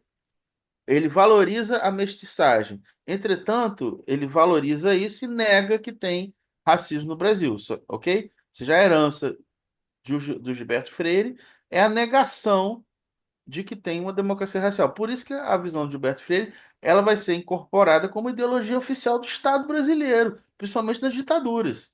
Ditadura de Estado Novo, depois da ditadura militar. Vocês lembram a fala do Mourão? Sem querer atualizar questões aqui, né? A fala do Mourão, que era o vice do Bolsonaro. Então, ou seja, percebe que isso é diferente de simplesmente você chegar e defender a supremacia branca.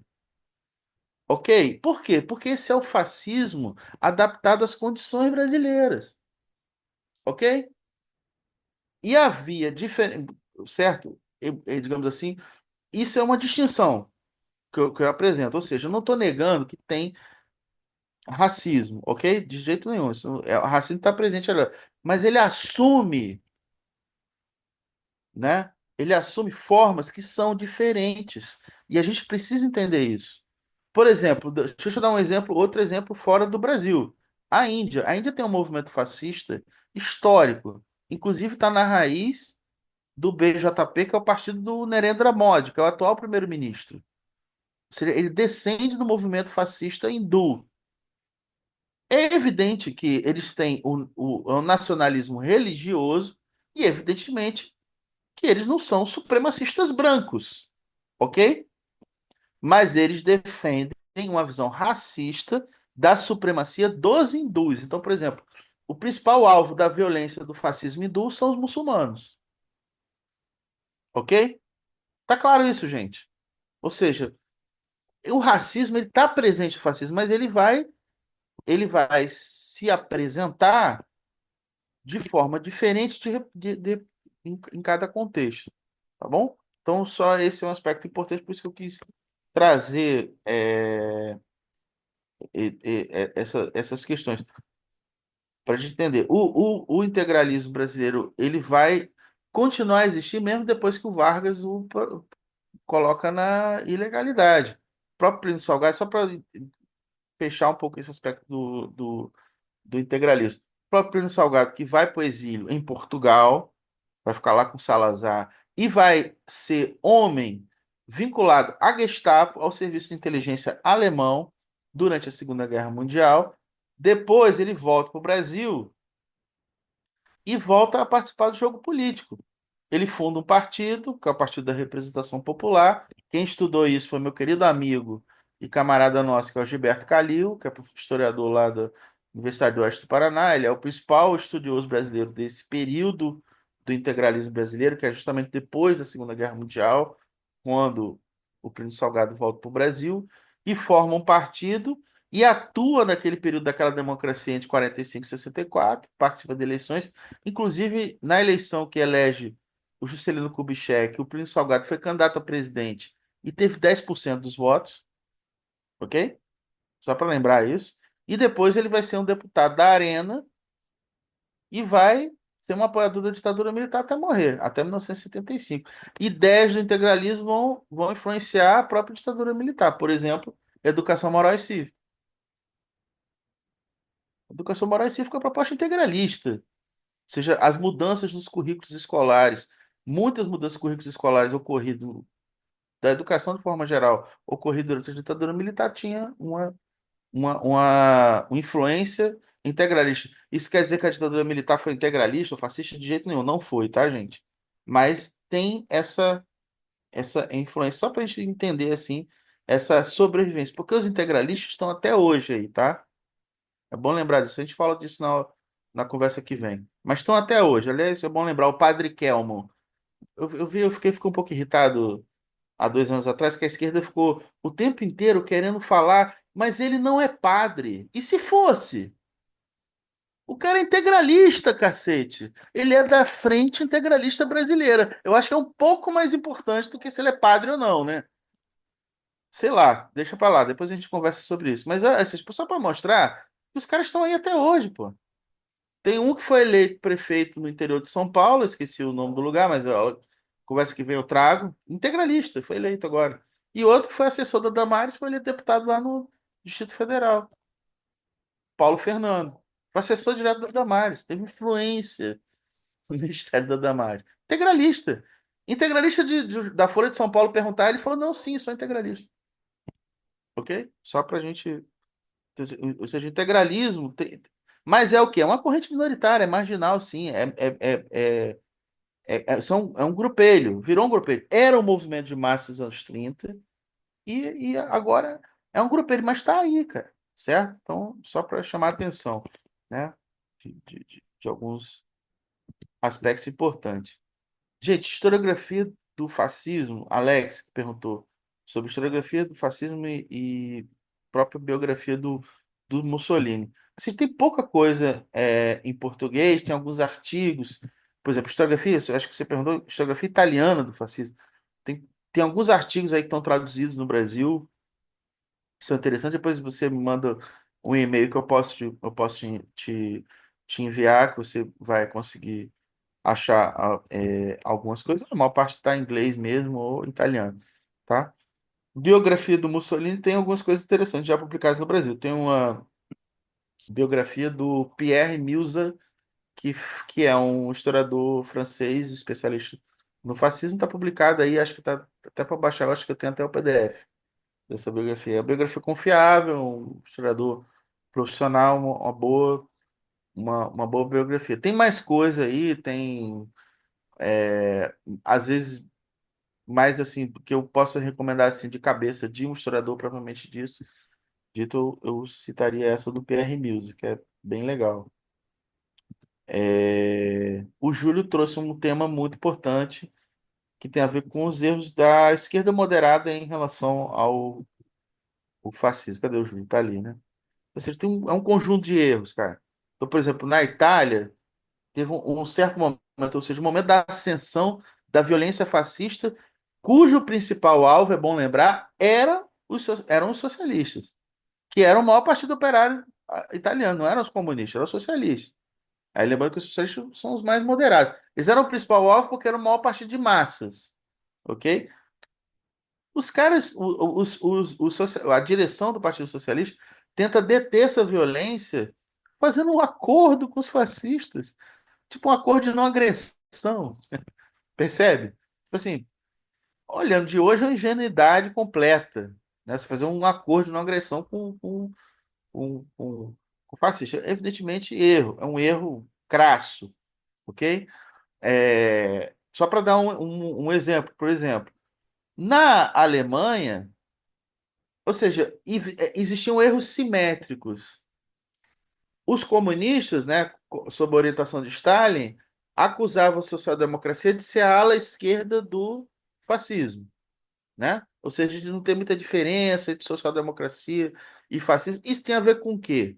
Certo? Ou seja, para uma ideia dessa natureza pegar, ela tem que ter algum momento de verdade. Qual era o momento de verdade?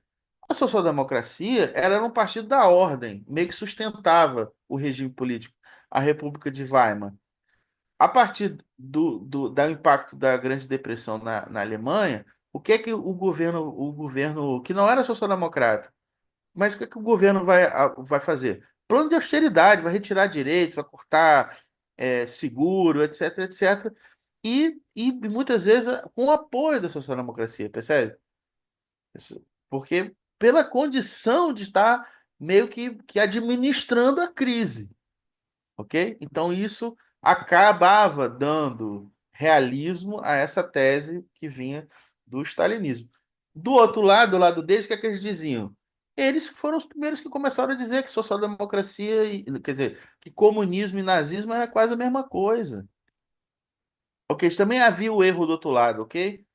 Porque ou seja, quando a gente lê os textos do Trotsky, o principal alvo da crítica do Trotsky é a linha da Internacional Comunista, era, portanto, a linha que o Partido Comunista Alemão está seguindo. Por quê? Porque o Trotsky entendia, o Partido Comunista Alemão é um partido revolucionário, eu quero ganhar esse partido para minha linha, ok? Mas ele entendia a necessidade de unidade de ação, de frente única com a social-democracia, né? Essa necessidade de frente única com a social-democracia não significava dizer que a social-democracia tinha razão, percebe?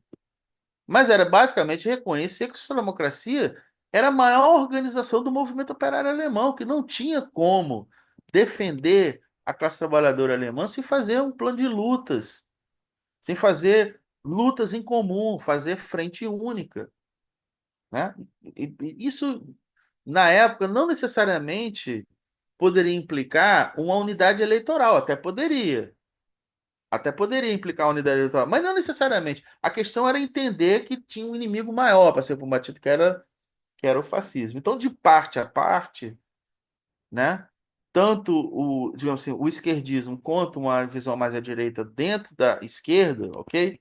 Para ficar claro isso, acabavam bloqueando esse tipo de unidade.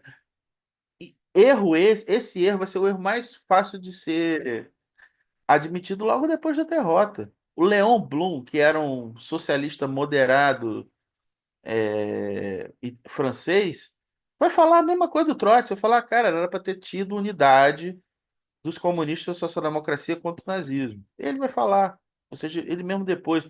O Hilferd que até o David Renton fala disso. O Hilferd, que era um social-democrata austríaco, né, um sujeito por cima vai ter uma visão bastante dialética depois da derrota do nazismo, né? Ou seja, diante da derrota as pessoas vão reavaliar suas posições, né? Um momento que seria um pouco tarde demais, mas havia ali um esforço de entender o que é que falhou. E uma das coisas que falhou foi a análise estava errada, né? Então, de parte a parte, teve erros tanto numa posição mais esquerdista como uma posição mais à direita. Na... Por exemplo, por exemplo, a necessidade de uma forma de autodefesa do movimento operário. Isso foi uma dúvida lá na Itália, nos anos 20, certo? Mas na Alemanha já não tinha, não. A própria, ou seja, os comunistas e a social-democracia tinham seus grupos de autodefesa. Não existia dúvida se era para ter uma autodefesa. A questão é que essa autodefesa, os social-democratas não podiam usar a autodefesa dele para bater nos comunistas nem vice-versa, porque tinha que bater nos fascistas. Ok? Esse que era o ponto. Acho que tentando responder aqui teu tema, mas eu convido a leitura aqui. Olha só, o Bruno trouxe de Fortaleza, meu amigo aqui, trouxe uma dica bibliográfica muito legal, que é o livro do Donald Sassoon, que é um excelente historiador americano sobre o fascismo. Ele tem um livro chamado Mussolini e a Ascensão do Fascismo. Esse livro é muito bom. É uma das melhores coisas que tem em português sobre a ascensão do fascismo na Itália, mas ele pega só a ascensão. Ele vai só até o Mussolini chegar ao poder, né? Então ele não tem depois o desenvolvimento. Tem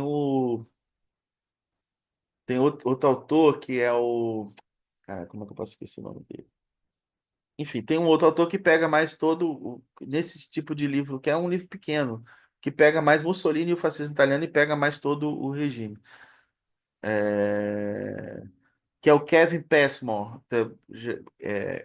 Depois eu mando para quem tiver interesse esse tipo de biografia. E é também ótimos livros.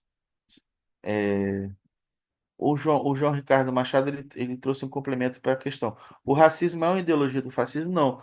É, o racismo é tanto que o racismo está presente em muitas coisas. O racismo ele é muito importante no imperialismo, né? O tal racismo científico é uma das principais ideologias de justificativo do imperialismo europeu ali no final do século XIX. O fascismo é imperialista, principalmente o fascismo dos países centrais do capitalismo, né? E o seu racismo descende disso, né? Tem um autor muito importante que é citado pelo Renton, que é o Aimé Césaire, que foi um grande poeta e líder anticolonial. Inclusive, ele é o pai do chamado movimento da negritude, né? O inspirador do movimento da negritude. O Aimé Césaire tem uma passagem muito interessante que depois ele vai ser quase que literalmente reproduzida pelo Frantz Fanon. Quando ele diz o seguinte, ele fala que o Hitler ele escandalizou a Europa por ter usado contra os europeus o mesmo tipo de violência que os europeus usavam contra os povos coloniais.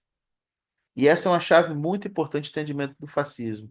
É a sua descendência das violências coloniais, das violências que o imperialismo europeu, e não só europeu, mas aplicaram aos povos submetidos a eles, né? Ou seja, tem várias tecnologias do extermínio que foram produzidas anteriormente na experiência colonial europeia na África, por exemplo, os grandes massacres coloniais, que depois essas tecnologias vão ser aprimoradas pelo nazismo, né? Contra os judeus, os ciganos e outras populações europeias, ok? Então o racismo é um elemento que, ou seja, não é um elemento criado pelo fascismo, mas o fascismo ele amalgama uma série de coisas e o racismo faz parte desse amálgama de certas coisas. E lembrando que o racismo ele é diverso também. Ele pode assumir diversas conotações. Aquele que é o mais tradicional, aí, os camaradas do movimento negro podem me corrigir se eu estiver errado, aquele que é mais tradicional no Brasil é principalmente mais recentemente, mais, digamos assim, dos anos 30 para cá, é aquele que busca negar a própria existência de um racismo estrutural no Brasil, né? Então ele é diferente simplesmente de uma afirmação pura e simples da supremacia branca, ok? Então ele assume é, formas um pouco distintas do que se a gente comparar, por exemplo, com o racismo da supremacia ariana que está presente lá no nazismo. Ok, gente? Demian, aproveitando Diga. que você parou um pouquinho, teve duas Claro, questões aqui no chat perfeito. que acabaram passando porque foram respostas a uma pergunta anterior, Ah, que eu queria recuperar e ver se a gente faz um último bloco, tá? tá bom, perfeito. É, Vamos lá. só um minutinho. O Danilo Dálio, Uhum. se você quiser falar, também fica à vontade, tá? Escreveu no chat. Poderia falar um pouco sobre o consenso culturalista na historiografia sobre o fascismo? O, Ele vai ter esse tema ia ser muito longo para falar disso, né? o Mas Herbert tudo bem. Fala. Anjos disse, professor Demian, boa noite. Atualizando alguns dos conceitos trabalhados na sua exposição, quais organizações políticas hoje estariam tendo posições esquerdistas ou com desvios à Isso. direita? Como essas concepções poderiam ser usadas hoje? É, e lembrando a Ana Paula, que tinha Sim, perguntado, então, Dona Paula, que eu vou responder agora. é, o Douglas. Opa, agora foram muitas contribuições no chat, tá? Estou vendo Primeiro, aqui. Marcelo Barbosa. Análises mais psicologizantes do fascismo, como a do William Reich, tem bons fundamentos históricos? Tá. O João Ricardo Machado. O fascismo é resultado da contra-revolução? Douglas de Andrade. Primeiro, obrigado pela apresentação e pelo espaço. Demian, você comentou do fascismo como um implementador do Fordismo na Itália. É sabido que Gramsci faz análise do Fordismo. Você poderia falar um pouco sobre a análise gramsciana do fascismo, especificamente nos cadernos do cárcere? E o Rodrigo, aqui no perfil da Uzi Marx, escreveu: Demian, o livro fala rapidamente de uma articulação internacional dirigida por Mussolini com um encontro na Suíça. Depois, Renton explica que existia uma contradição entre os interesses do fascismo italiano e do nazismo com a internacionalização do movimento. Existia um embrião de internacional fascista? De que maneira os movimentos do fascismo histórico tinham uma conexão antes da Segunda Guerra? Bom, são muitos temas diferentes agora Vai ser tipo Missão Impossível. nessa greve. Mas Então, vamos lá, vamos lá, para a vamos gente lá. fechar. Vou Se tentar ser alguém o tiver mais. alguma questão, o último bloco é esse. Eu É, levantei a mãozinha aqui, camaradas. Não sei se vocês me ouvem. É o fala. Ah, Caio da Caio, Regional Ribeirão. agora eu tô te ouvindo. Pode falar, Vai Caio. lá, cara. Não, tá bom. Bom, Damian, muito obrigado aqui pro camarada se dispor a fazer esse debate com a gente, trazer os temas do livro. Já comprei cada livro que sai da editora, eu sou um dos primeiros a comprar um. Ahn, bem, mas sei que o tema, a minha pergunta, você vai tratar mais na segunda aula. Mas, por exemplo, tem uma corrente de esquerda que nega a existência de um movimento neofascista no Brasil. Me parece que eles estão um tanto quanto equivocados. Eu vi uma argumentação assim de uma corrente chamada Revolução Brasileira, que já foi do PSOL, nem está mais no PSOL. Então, mas eu queria te ouvir sobre essa posição dessa corrente que nega a existência de um movimento neofascista no Brasil. O que que você pensa? Quais são as justificativas que o camarada traz para a gente? Tá Valeu, bom, gente. Caio. Eu vou deixar de fato essa questão para a nossa conversa da semana que vem, porque porque justamente vai ser o objeto vai falar de hoje, né? Então acho que vai fazer mais sentido agora. Eu não vou conseguir Mas eu tenho bastante coisa para falar sobre essa corrente aí, tá? Eu de fato, não me preparei para fazer uma exposição que eu vou ficar aqui fazendo críticas a outras correntes, etc. Mas nesse caso aí, vocês vão entender por quê. Eu vou pegar bastante no pé, tá bom? Mas vamos lá, eu vou pedir essa desculpa para você e vou aqui tentar amarrar as questões aqui, essas últimas aqui, para a gente concluir. A Ana Paula trouxe uma questão muito importante, que é essa questão do bolchevismo cultural. Gente, bolchevismo cultural é uma expressão que surgiu da retórica nazista.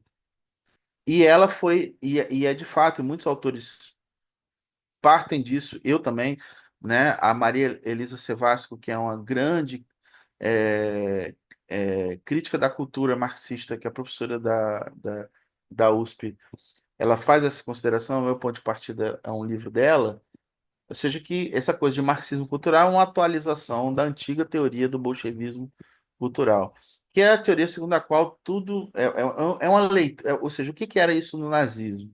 Era uma ideia de que todo aquele movimento de vanguardas artísticas que marcaram a história da cultura alemã, principalmente na década de 20, na República de Weimar. Então, a gente está falando do cinema expressionista, a gente está falando do teatro brechtiano, a gente está falando da arquitetura da escola da Bauhaus. Coisas, inclusive, alguns têm a ver com marxismo, outros não têm nada a ver com marxismo. Por exemplo, Bauhaus vai ser uma coisa bastante incorporada na arquitetura do mundo capitalista, principalmente depois da Segunda Guerra Mundial. Não que não seja bonito, tá? Eu acho maneiro pra caramba, assim. Mas, ou seja, não tem nada a ver com marxismo. Mas na leitura paranoica dos nazistas, tudo isso era bolchevismo cultural, né? Então, por exemplo, aquela coisa que a psicanálise vai exercer uma forte influência nas artes. Por exemplo, no surrealismo, no dadaísmo, em várias vanguardas artísticas. Isso tudo é tratado pelos nazistas como bolchevismo cultural, como uma espécie de decadência da cultura. Esse tema da decadência da cultura que vocês vão ver em todos os documentários da Brasil Paralelo, que a gente vai falar na conversa que vem, que é uma produtora de cinema neofascista, na minha opinião, fascista, propriamente dito, sempre trata a partir dessa noção da decadência do cultural. Uma decadência cultural que tem, digamos assim, os culpados por essa suposta decadência cultural, que são os marxistas, né? Que seriam a suposta estratégia do marxismo. Mas eu também vou, hein, Ana Paula, vou deixar para desenvolver e voltar esse tema na nossa conversa que vem, porque isso tem muito a ver com essa atualização de determinados temas do fascismo na extrema-direita atual, ok?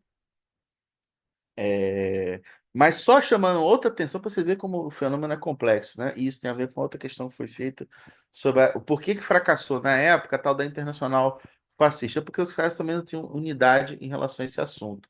Então, por exemplo, na Itália, o mundo da cultura italiana foi todo aderir ao fascismo, gente. O principal movimento de vanguarda artística italiano, que era o futurismo, é uma das componentes originárias do fascismo, enquanto que o fascismo alemão rejeitava todas as vanguardas modernistas.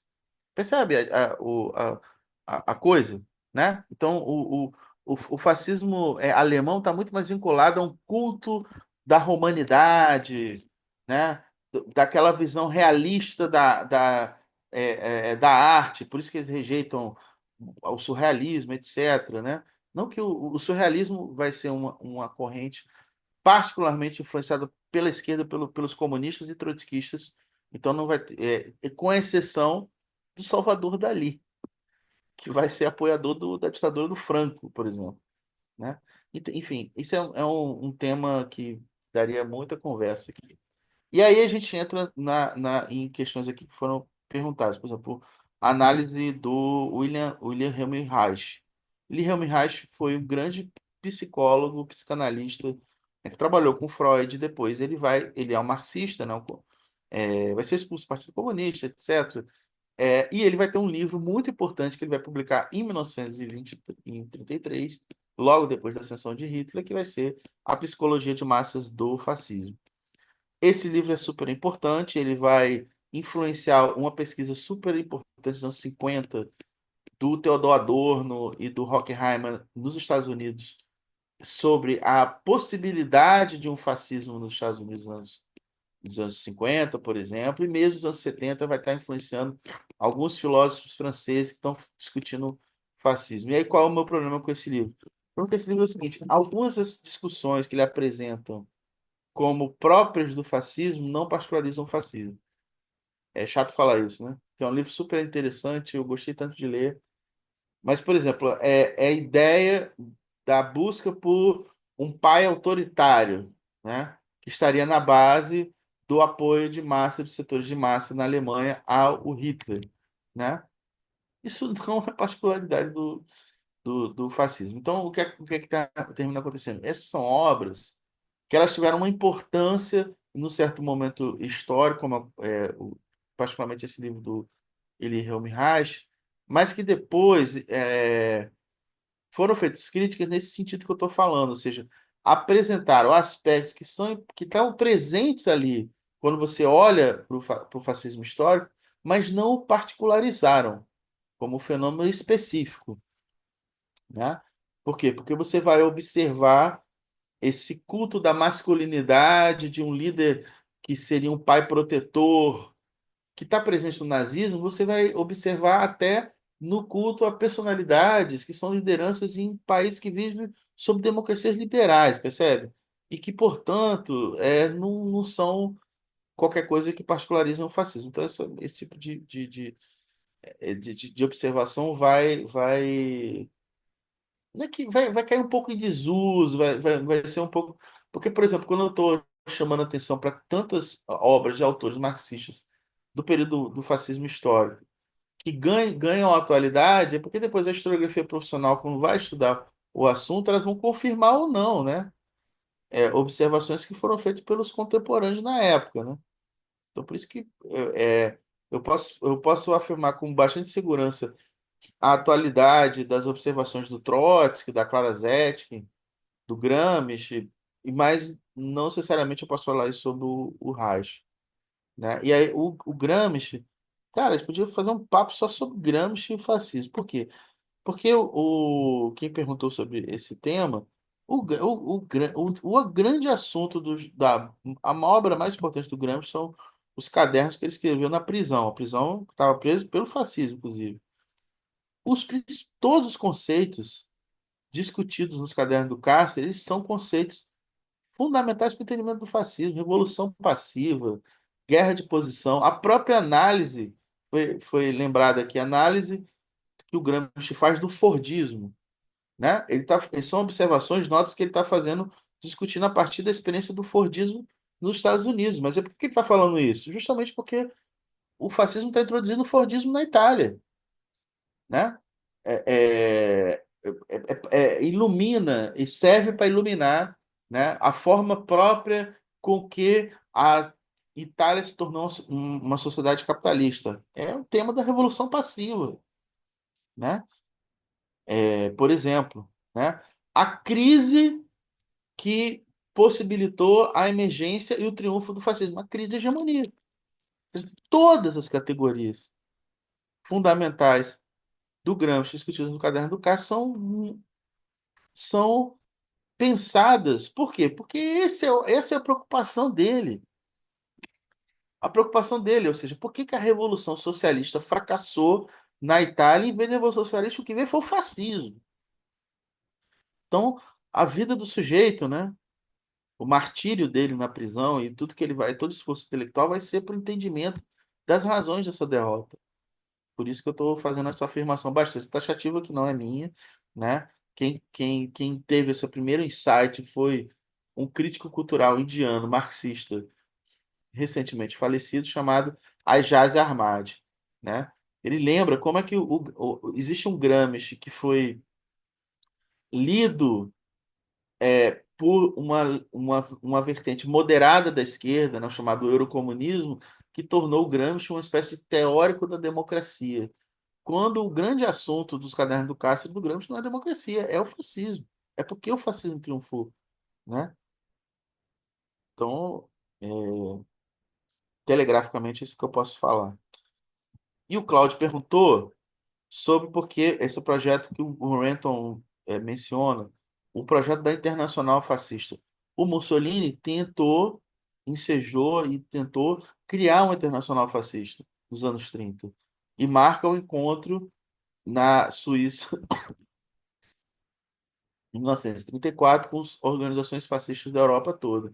E esse movimento não consegue vingar, eles não consegue criar essa internacional fascista porque há o boicote justamente da Alemanha. O que acontece, gente? Quando Hitler chega ao poder, a Alemanha está devastada economicamente pelo impacto da crise de 29, desemprego altíssimo, etc.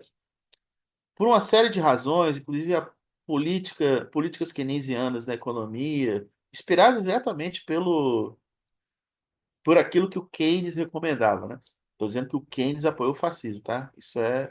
Não é isso que eu estou dizendo, mas que os fascistas italianos, ou seja, os nazistas alemães, eles se apropriaram das ideias keynesianas para promover a recuperação da economia alemã e principalmente a política de rearmamento, que foi uma política que teve um efeito também de recuperação econômica da Alemanha, ela só vai mostrar os seus primeiros sinais em 35. Entre 33, a chegada do poder de Hitler ao poder, e 1935, há uma competição no campo fascista entre um bloco liderado por Mussolini e um bloco liderado por Hitler. Eles estão competindo. E nesse momento, tudo que o Hitler está fazendo é querer não se subordinar ao Mussolini, porque e aí ele vai ser no sentido estratégico, ele vai acertar, na medida que no momento posterior, principalmente depois de 35, vai acontecer justamente o inverso, né? Ou seja, é ele que vai liderar. Então, a Internacional Fascista fracassa por isso, mas o que vai ser criado posteriormente vai ser a unidade militar, que é a unidade do eixo, que leva o mundo para a guerra, né? E aí quem vai estar à frente vai ser o Hitler. E isso tinha a ver com o peso do capitalismo alemão, que era, é, ou seja, a Itália era periférica na própria Europa. E a Alemanha era uma potência, né? Uma potência que estava abalada pela crise econômica. Mas a Alemanha, já no início do século XX, já era a maior economia europeia. Em produção industrial, já tinha superado a Inglaterra. Só não era maior do que os Estados Unidos. Ou seja, mas na Europa já era. Ou seja, é uma grande potência capitalista, né? Que é por isso que está uma das razões do mundo ter ido à Primeira Guerra Mundial, inclusive. É a primeira e a segunda. Então, ou seja, o fascismo, no caso de Hitler, era o fascismo triunfando num país que estava disputando a hegemonia do sistema internacional, que é um dos elementos presentes na Segunda Guerra Mundial. Ou seja, a Segunda Guerra Mundial, o Ernest Mandel tem a melhor explicação para a Segunda Guerra Mundial, né? São várias guerras ao mesmo tempo, mas uma delas era a disputa pela liderança do sistema internacional. E essa disputa no mundo capitalista era fundamentalmente a disputa entre os Estados Unidos e a Alemanha, né? A Alemanha pós-recuperação e Hitler à cabeça dela. Por isso que, ou seja, o peso do regime fascista alemão é esse peso todo. Era o peso de alguém que ameaçou conquistar a hegemonia no sistema internacional. Porque isso que a Segunda Guerra Mundial não é qualquer coisa, né? Enfim. Dá pano para manga aqui para explicar. Lembrando, né, só para encerrar a nossa conversa, o livro do David Renton, eu acho uma boa síntese. E tem assuntos ou seja, daria um livro inteiro para discutir só por que que a Internacional Fascista fracassou, por exemplo. Ok? Dá para fazer um livro inteiro. Tem escrito sobre isso. Eu conheço alguns artigos, né? Tem gente que escreveu artigos sobre isso. Ele dedica uma passagem rápida. Por quê? Porque o livro tenta fazer uma grande síntese de vários temas, né? É, ele fala da questão né? Como eu falei, citando o Aimé Césaire, citando a influência da violência colonial nos fascismos, né? Isso está presente ali. Pô, tem livro sobre isso, né? Ali ele tem que resumir o assunto e colocar como mais um dos elementos, porque é um livro de síntese também. Então, e daí a riqueza do próprio livro, né? Porque é um livro que estimula a leitura de outras coisas, não só de marxismo, mas uma abordagem marxista sobre o tema, esse que é o ponto. Tá bom, gente? Eu não sei se eu consegui responder tudo. Algumas questões, de fato, vão ficar para a nossa conversa, que vão fazer mais sentido, a gente conversou sobre isso. na nosso encontro da semana que vem. E é isso. A gente acabou até um pouco antes, hein? Fiquei Pontualmente, mais um pouco antes do Rodrigo, se puder voltar à galeria aqui, para a gente dar boa que. noite. Muito bom Companheiro, esse vídeo, Demian. João Ricardo de Ribeirão Preto, achei que foi muito produtivo a exposição do professor, esclareceu muitas coisas, certo? Inclusive minhas dúvidas que foram esclarecidas, que eu coloquei algumas perguntas no chat para vocês, né? Mas foi muito expeditivo e produtivo, principalmente por causa da situação que nós estamos enfrentando hoje no Brasil, né? Nós estamos enfrentando, na minha opinião, correntes fascistas aí, né, liderada pelo bolsonarismo, certo? Então, parabéns para o professor. Ajuda bastante nós no combate que nós temos que fazer como militantes. Valeu, Falou. João. Algumas pessoas perguntaram aqui no chat que não conseguiram pegar do início sobre a disponibilização do vídeo da gravação. Então, vai ser disponibilizado no grupo do WhatsApp. Então, quem se cadastrou no formulário, é, entrou aí no grupo do WhatsApp, vai receber. Outra coisa, Demian, se você puder fazer uma mensagem para socializar no grupo, quando tiver um tempo, das sugestões bibliográficas que você deu aqui durante Tá. o curso de hoje, também seria bastante produtivo, porque muita gente perguntou, quer ler mais, se aprofundar. E em nome da usina editorial, eu agradeço a presença de todo mundo, lembrando que no dia 21 às 18h30 vai ter a próxima aula, que já tem vários assuntos aí encomendados para a gente seguir a discussão, que é com certeza muito necessária. E abração, quem quiser dar boa noite pode ligar aí as câmeras. Tchau, Valeu, gente. gente. Valeu, gente. Obrigado. Boa noite. Tchau, Até a professor. próxima aula. Obrigada. Valeu, Boa noite, Andressa, tudo boa bem? noite. Boa noite. Boa noite. Boa noite. Professor, Obrigado. boa noite. Foi ótimo. Boa Beijinho. noite.